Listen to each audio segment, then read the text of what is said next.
ఇంకా విశాఖపట్నంలో steel plant issue అలాగే నడుస్తుంది. ఇంకో 170 మంది కాంట్రాక్ట్ కార్మికులను తొలగిస్తూ జాబితా రెడీ అయింది. యాజమాన్యం మాట తప్పిందని.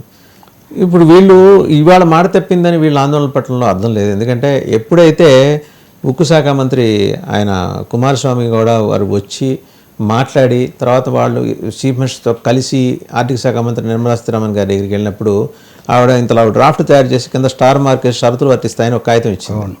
మీకు అప్పిస్తున్నాం 10 ఏళ్ళ లోపల ఆ అప్పు వడ్డీతో సహా తీర్చాలనేది నిబంధన. తీర్చకపోతే ఆటోమేటిక్గా it is implied that steel plant is going to be privatised. మరి అలాంటి దాని మీద ఆశలు పెట్టుకోవటం వీళ్ళు పాపం తెలియక ఆశలు పెట్టుకుని ఉంటారు. క్లారిటీ గవర్నమెంట్ ఇవ్వాలి, క్లారిటీ పవన్ కళ్యాణ్ గారు ఇవ్వాలి. ఇది డిమాండ్, వాళ్ళ డిమాండ్. ఇప్పుడు ఆశలు ఉన్నాయి, వాళ్ళేమి భ్రమలు వాళ్ళకి ఏం లేవు, అందుకే పోరాడుతూనే ఉన్నారు. దాదాపు 1500 రోజుల నుంచి కూడా వాళ్ళేమి ఆగడం లేదు. ఉక్కు ఫ్యాక్టరీ మీద చక్కని మాటలు చెప్పినటువంటి ఘనత మటుకు రాష్ట్ర కేంద్ర ప్రభుత్వాలకు స్థానిక ప్రజాప్రతినిధులకు దక్కుతాయి. గత ప్రభుత్వంలో కొంత, ఈ ప్రభుత్వం వచ్చే కొనసాగింపు ఇంకా ఎక్కువ. ఎందుకంటే వీళ్ళు మేము కాపాడుతున్నాము, మేము అప్పు తెప్పించాము, దాని రక్షణకు పూర్తి చర్యలు తీసుకున్నామని చెప్పిన వాళ్ళు మన కాంట్రాక్టర్ కార్మికులు 3 నెలల జీతాలు అసలు జీతాల కోసం తేలా ముడి సరుకు బకాయిలు ఇవన్నీ, అంటే వీళ్ళ జీతాలు 6 నెలలు బకాయిలు. కాంట్రాక్ట్ కార్మికులను తొలగించి ఇంకెవరి కోసం అండి? దేశం అంటే మట్టి కాదు, దేశం అంటే మనుషులు అన్నట్టుగా పరిశ్రమ అంటే శ్రామికులు కదా. శ్రామికులనేమో వీధిలో పడేసి వాళ్ళకే జీతాలు ఇవ్వకుండా వాళ్ళని తొలగిస్తామని ఉత్తర్వులు, వీఆర్ఎస్ తీసుకోమని వాళ్ళకి ఆఫర్లు ఇచ్చి ఒక విధంగా పరోక్షంగా ఒత్తిడికి గురి చేస్తున్నటువంటి పరిస్థితులు చాలా కళ్ళ ముందు ముంజేతి కంకణానికి అర్థమైంది. కానీ వాళ్ళ ఉద్దేశాలు తెలుస్తున్నాయి. ఈ మధ్యనే బీజేపీ అతను ఒక మెంబర్, ఇండిపెండెంట్ డైరెక్టర్ సెయిల్కో, ఆయన వచ్చి కేంద్రం ఒప్పుకుంటే మేము లీనం చేసుకుంటామని ఒక మాట చెప్పారు, తెలుసో తెలియక. మరి కేంద్రం ఎందుకు ఒప్పుకోదు? వీళ్ళు చెప్తున్నట్టుగా అదే నిజమైతే ఒప్పుకొని ఉంటే, కాపాడబడి ఉంటే ఎందుకు జరుగుతుంది? కాబట్టి కార్మికులు చాలా ఆగ్రహంగా ఆవేదనగా ఉన్నారు. అంతకు మించి ఆర్థిక పరిస్థితులు కూడా ఊహించండి. అందరూ ఒక విధంగా ఉండరు. మీరు 6 నెలలు 8 నెలలు జీతాలు ఇవ్వకపోతే వాళ్ళు ఎలా బతుకుతారు? అసలు కంపెనీ ఉంటుందో తెలియదు, వాళ్ళు ఏమైపోవాలి? మీరు టీసీఎస్కేమో భూమి ఇస్తారు, మిట్టల్కేమో అభయము, సమస్త అండదండలు సమకూరుస్తారు. ఉక్కు ఫ్యాక్టరీ ఏం పాపం చేసిందండి? విశాఖ ఉక్కు ఆంధ్రుల హక్కు అన్నది ఆంధ్రలో చిక్కైపోయింది ఇప్పుడు అది.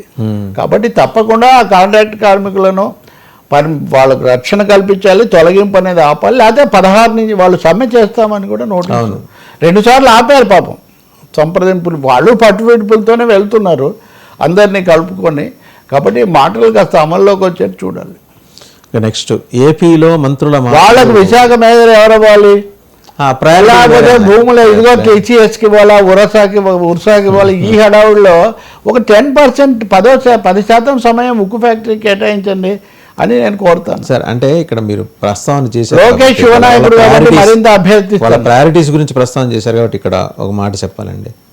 ఇది ఇలాంటి కాంటెక్స్ట్లు వేరే దేశాల్లో తలెత్తినప్పుడు అంతర్యుద్ధాలు మొదలైనాయి. అక్కడ సివిల్ వార్ దిశగా వెళ్తుంది. కడుపు నిండని కార్మికుడు రోడ్డెక్కితే వాడిని ద్రోహిగా చూపించే ఒక దుర్మార్గమైన ప్రయత్నం జరుగుతుంది. అది కట్టేలు చేయాలంటే పవన్ కళ్యాణ్ ఒక్కరు నడుము బిగించి కేంద్రంతో, మిగిలిన వాళ్ళు ఎవరు మాట్లాడరు. ఈయనకు మొహమాటాలు ఉండవు కాబట్టి వెళ్ళి మాట్లాడతారు. ఏదో ఒక అద్భుతాలు జరుగుతాయి కాదు, కానీ ఒక సొల్యూషన్ మాట్లాడమానండి. వాసు, నేను వెళ్ళి మాట్లాడాను, బీచ్లో వాళ్ళని అడ్రస్ చేశాను, నిరాహార దీక్ష శిబిరాల దగ్గరికి వెళ్ళాను. అప్పుడు వకీల్ సాబ్ సినిమా రాబోతుంది, వకీల్ సాబ్ విశాఖ కేసు వాదించండి అని నేను మామూలు కొంచెం మన మీడియా భాషలో కూడా చెప్పాను. నేను వకీల్ సాబ్ను మళ్ళీ కోరుతున్నాను. అప్పుడు కేవలం వకీల్ సాబు హీరోనే, మీరు ఇప్పుడు డిప్యూటీ చీఫ్ మినిస్టర్ కూడా కాబట్టి. పైగా ఈ మధ్యనే మోడీ ఆయన్ని పిలిచి మాట్లాడి చాలా కీలక ఇది ఇస్తున్నారు. అసలు కాలం కర్మం కలిసి వస్తే ఆయన కేంద్రానికి వెళ్ళి ఇక నాగబాబు మంత్రి అవుతాడు. చాలా కథలు తిరుగుతున్నాయి కదా.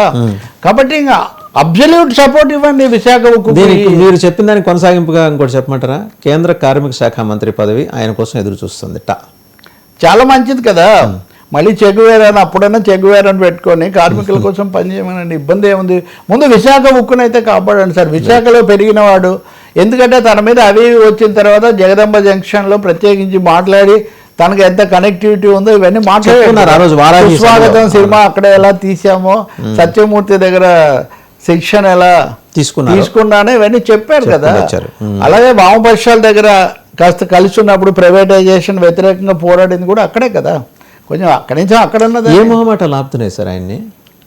బీజేపీ మోదీ గారి మొహమాటమే, మోదీ గారికేమో ఆయనతో మొహమాటం, అదానితోనో లేకపోతే మిట్టల్తోనో, ఇంకా అంత కార్పొరేట్ మొహమాటాలు. ఎంత క్యాస్కేడింగ్. సార్ ఒక్కటి సార్, ఈ వర్గ సంబంధాలు, ఆర్థిక సంబంధాలు, ప్రయోజనాలు అన్నవి ఈ వ్యక్తిగత ఆత్మీయతలకు అతీతమైనవండి. ఆ తర్వాతే అది తప్ప, ఆ ఒక్కటి తప్ప, ఏదో సామెత చెప్తారు అట్లా ఉంటుంది. అది and Pavan Kalyan knows that.